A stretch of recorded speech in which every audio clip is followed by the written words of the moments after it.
Hello दोस्तों, कैसे हैं आप सभी लोग। तो सीडीबी की क्लास को हम कंटिन्यू करते हुए, और ये केवल सिलेक्टेड क्वेश्चन है जैसे कि एग्जाम में पूछे जाते हैं। ठीक है बेटा, तो केवल मेथड आपको मैं बता दे रहा हूँ किस तरीके से क्वेश्चन आएंगे, तो आपको इसी को फॉलो करना है। ठीक है, और जिन बच्चों ने प्रीवियस ईयर के क्वेश्चन नहीं लगाए हैं तो एक बार जाने से पहले लगा लीजिए, और लिंक टेलीग्राम चैनल पर अपलोड है उसका। ठीक है, लिंक की बात कर रहा हूँ, यानी कि पेपर ही पूरे अपलोड कर दिए गए हैं टेलीग्राम चैनल पर, आप वहाँ से डाउनलोड कर सकते हैं। पहला क्वेश्चन कहता है कि निम्नलिखित में से कौन सा युग्म प्रतिक्रिया और लक्ष्य अभिविन्यास का सही मिलाप है। ठीक है, तो 11 का आपको उत्तर बताना है। कहता है कि किसी विशेष रुचि के क्षेत्र में क्षमता में सुधार के लिए कार्य करना। ठीक है, अच्छा मिलाप दे रखा है, यानी कि एक साइड में ये दे रखा है और एक साइड में आपका ये दे रखा है। कहता है निम्नलिखित में से कौन सा युग्म है जो प्रतिक्रिया और लक्ष्य अभिविन्यास का सही मिलाप करता है। कहता है किसी विशेष रुचि के क्षेत्र में क्षमता के सुधार के लिए कार्य करना, यानी कि महारत हासिल करने के दिशा में उन्मुख लक्ष्य है। नगद पुरस्कार जीतने के लिए परीक्षा की तैयारी करना, यानी कि परिहार उन्मुख प्रदर्शन है। कक्षा में प्रथम स्थान पर प्राप्त करने के लिए किसी विषय की अतिरिक्त कक्षा लेना, यानी कि परिहार उन्मुख है। दूसरों से पिछड़ा प्रदर्शन न करने के लिए कड़ी मेहनत करना प्रदर्शन की दिशा में उन्मुख लक्ष्य है। ठीक, देखो बेटा, जो हमारा पहला ऑप्शन है आपका, कहता है कि किसी विशेष रुचि के क्षेत्र में क्षमता में सुधार करने के लिए कार्य करना, यानी कि ये महारत हासिल करने की दिशा में उन्मुख लक्ष्य है। ठीक है, ऑप्शन नंबर क्या हो जाएगा आपका, 1 हो जाएगा। 12वां क्वेश्चन कहता है आपका कि निम्नलिखित में से अधिगम का कौन सा सिद्धांत ये बताता है कि जब कुछ पढ़ाया जाए अथवा कुछ सिखाने के लिए कहा जाए या सीखने के लिए कहा जाए तो उसे अपने समग्र रूप में ही बच्चों के सामने प्रस्तुत किया जाना चाहिए। ऐसा कौन कहता है। कहता है अंतर्दृष्टि या सूझ का सिद्धांत कहता है, सक्रिय अनुबंध का सिद्धांत कहता है, आपका अनुकरण का सिद्धांत कहता है, प्रयास एवं त्रुटि का सिद्धांत कहता है। बहुत ही अच्छा क्वेश्चन है। ठीक है, यदि कुछ अधिगम का कौन सा सिद्धांत ये बताता है कि कुछ जब पढ़ाया जाए या सीखने के लिए कहा जाए तो उसे अपने समग्र रूप से ही क्या करना चाहिए, बच्चों के सामने प्रस्तुत करना चाहिए। ठीक है, ये आ गया आपका। देखो ये सिद्धांत आपका कोहलर ने दिया है। सक्रिय अनुबंधन ये किसने दिया है, स्किनर ने दिया है। ये भी स्किनर ने दिया है। प्रयास एवं त्रुटि किसने दिया है, सभी को पता है, थॉर्नडाइक ने दिया है।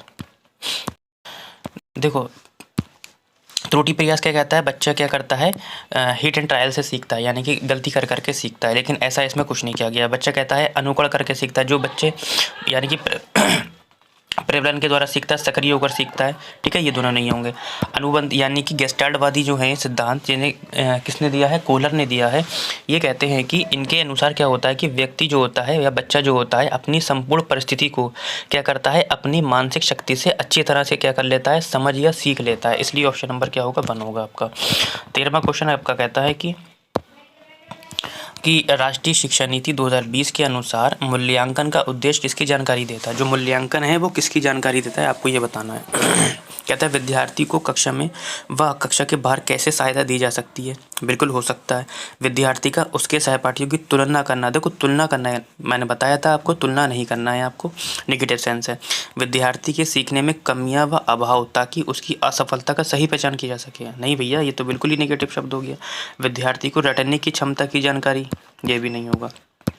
ऑप्शन क्या होगा, पहला वाला होगा आपका कि विद्यार्थी को कक्षा में व कक्षा के बाहर कैसे सहायता दी जाए, इसका मूल्यांकन में ये सब चीज़ें क्या की जाती हैं। 14 का आपका कहता है कि निम्नलिखित में से कौन सी एक सहगामी अधिगम युक्ति है। कहता है ढालना, सामाजिक प्रतिकरण, क्रमबद्धता या पारस्परिक रूप से प्रश्न करना। बहुत ही प्यारा क्वेश्चन है 14 का। तो कहता है कौन सा सहगामी अधिगम युक्ति है। ठीक है, देखो सहगामी में क्या आता है, सामाजिक और प्रतिकरण, ये तो अलग हो गया। क्रमबद्धता ढालना नहीं होगा बेटा। जब बच्चा क्या होता है क्लास में, जब प्रश्न खड़े होकर पूछता है ना, तो वो वहाँ पर सहगामी अधिगम आ जाता है। यानी कि वहाँ पर बच्चा क्या है, ना ही भय से भी मुक्त होता है, ना ही वो टीचर से डरता है। यानी कि वो क्या होता है ना, स्वतंत्रता पूर्वक प्रश्न पूछते हैं। साथ ही कक्षा में छात्रों की सक्रिय भागीदारी का भी क्या होता है, बनी रहती है। ठीक है, 15 कहता है कि आपकी कक्षा में 2 छात्र कैसे हैं, नेत्रहीन है। नेत्रहीन का मतलब होता है देख नहीं पाते हैं। उनको पढ़ाने के लिए आप निम्न में से किस लिपि का प्रयोग करेंगे? ब्रेल लिपि का, हिंदी की सामान्य लिपि का, ब्राह्मी लिपि का या सामान्य लिपि का? तो किसका करेंगे? आपको सभी को पता है बेटा, ब्रेल लिपि का करेंगे। आप किसका करेंगे? ब्रेल लिपि का करेंगे। और इसको किसने किया था? ब्रेल ने, लुईस ब्रेल ने।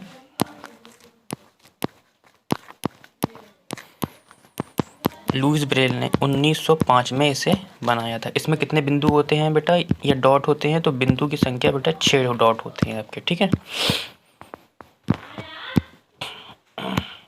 क्वेश्चन नंबर 16 कहता है कि यदि आप कक्षा 7 के कक्षा अध्यापक हैं और आपकी कक्षा में नीरज एक दृष्टिबाधित छात्र है, दृष्टिबाधित है, तो आप नीरज की क्या करेंगे? 16 का आपको बताना है। कहता है नीरज को निचले स्तर के कार्य करने की छूट देंगे। कहता है कि नीरज के माता पिता से उसे दैनिक कार्य को करने में सहायता करने को कहेंगे, ठीक है। नीरज के साथ कक्षा के सामान्य रूप से व्यवहार किया जाना चाहिए और श्रव्य सीडी के माध्यम से सहायता उपलब्ध कराई जानी चाहिए, हो सकता है।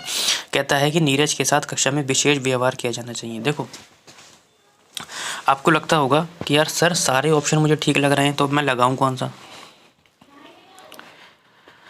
देखो, अगर आप ऑप्शन को 3 को देखेंगे,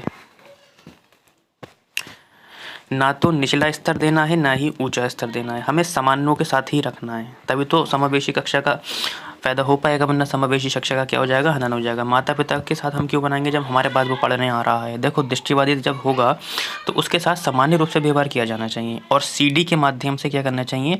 सहायता पहुँचानी चाहिए, ताकि वे आसानी से क्या कर सके बेटा? सुन सके। और ऐसे छात्र के साथ सामान्य रूप से व्यवहार करना चाहिए, ना कि विशेष रूप से, ना ही कम रूप से, ठीक है, ताकि कक्षा में क्या है, स्वयं को वो क्या कर सके? महसूस ना करे, उपेक्षित महसूस ना कर सके, ठीक है।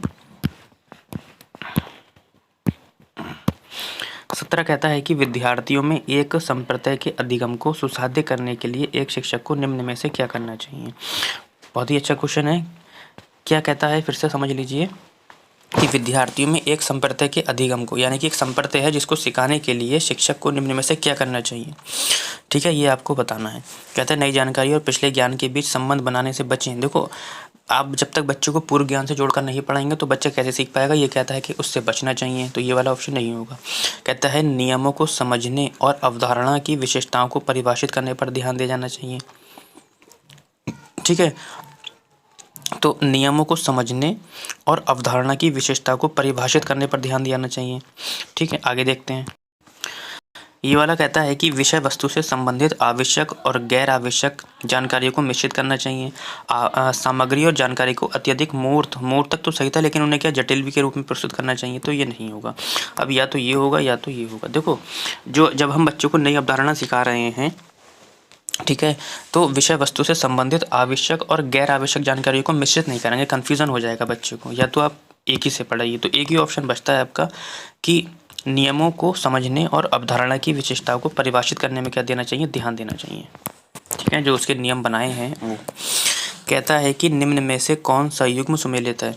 कहता है कि स्वदर्पण सिद्धांत दुखम होता है, सामूहिक प्रतिनिधित्व का सिद्धांत कूले ने दिया, मैं और मुझे का सिद्धांत मीड ने दिया, निस्यंदन का सिद्धांत मैक्स वर्दीवर ने दिया, ठीक है। तो 18 का आपको क्या करना है? बताना है कि इनमें से कौन सा युग्म सुमेलित है बेटा, ठीक है।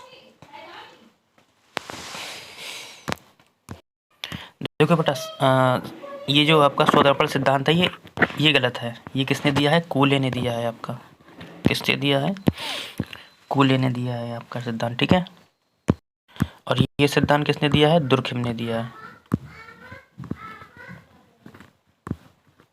ठीक है। और ये सिद्धांत जो है आपका, ये लॉर्ड मैकाले ने दिया है। किसने दिया है? लॉर्ड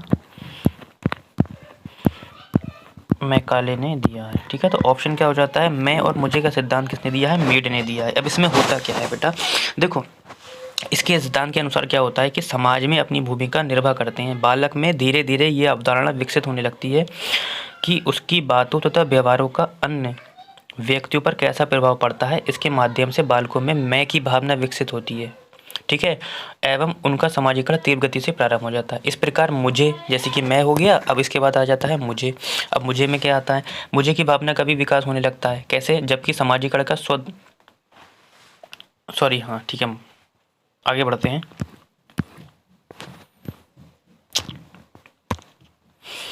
कहता है कि प्याजे के अनुसार पूर्व क्रियात्मक या पूर्व संक्रियात्मक अवस्था में बच्चे अपनी सुरक्षा नहीं कर सकते। ये अयोग्यता किन कारकों का परिणाम होती है? 19 का आपको बताना है। कहता है उपकल्पनात्मक निगमनात्मक तरह की अयोग्यता होती है। कहता है व्यक्तिगत कहानियाँ होती हैं, विचारों की परिवर्तनहीनता होती है, या उच्च स्तरीय अमूर्त चिंतन की कमी होती है। तो आपको ये बताना है 19 का। देखो प्याजे के अनुसार पूर्व संक्रियात्मक जो अवस्था होती है ये कब से कब तक चलती है? 2 से 7 वर्ष तक चलती है। ये तो आपको पता ही होगा। इसमें सुरक्षा नहीं कर पा रहे हैं, क्यों? क्योंकि उसकी इस अयोग्यता का प्रमुख कारक विचारों की क्या हो सकती है? परिवर्तनहीनता हो सकती है बेटा। क्यों? क्योंकि जिस हम अवस्था में हैं, यानी कि पूर्व संक्रियात्मक अवस्था में बेटा जिन चीज़ों में भी हमें क्या होती है, दिक्कत महसूस होती है, वो उन सब का निवारण हमारी मूर्त अवस्था में हो जाता है ना। तो इस अवस्था में बच्चे अपने परिवेश की वस्तुओं को पहचानने एवं उनमें विभेद करने लगते हैं बेटा।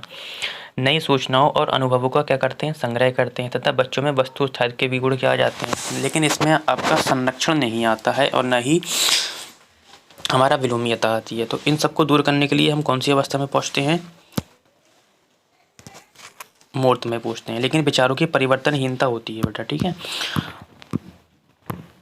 क्वेश्चन नंबर आपका लास्ट कहता है कि आपकी कक्षा में 60 बच्चे हैं, जिनमें 10 बच्चों की बुद्धि लब्धि 70 से कम है, तो आप उन छात्रों को किस समूह में रखेंगे? 70 से कम है, ठीक है। 60 बच्चे हैं, 60 में से 10 बच्चों की बुद्धि लब्धि 70 से कम है, तो आप उसमें किस में रखेंगे? प्रतिभाशाली छात्र में रखेंगे, पिछड़े में रखेंगे, क्षीण बुद्धि वाले में रखेंगे, सृजनशील छात्र में रखेंगे, ठीक है। बहुत अच्छा क्वेश्चन है। 20 का आपको आंसर देना है। देखो बुद्धि लब्धि जो होती है वो मानसिक आयु बटे वास्तविक आयु गुणा 100 का प्रोडक्ट होती है, ठीक है। तो जिन बच्चों की बुद्धि लब्धि 70 से कम होती है उसे क्षीण बुद्धि वाले क्षेत्रों की श्रेणी में रखा जाएगा। ऐसे छात्रों में सोचने समझने की क्षमता क्या होती है? कमज़ोर होती है बेटा, इसलिए क्या लगाएंगे? ये वाला लगाएंगे, ठीक है। तो आज के लिए इतना ही।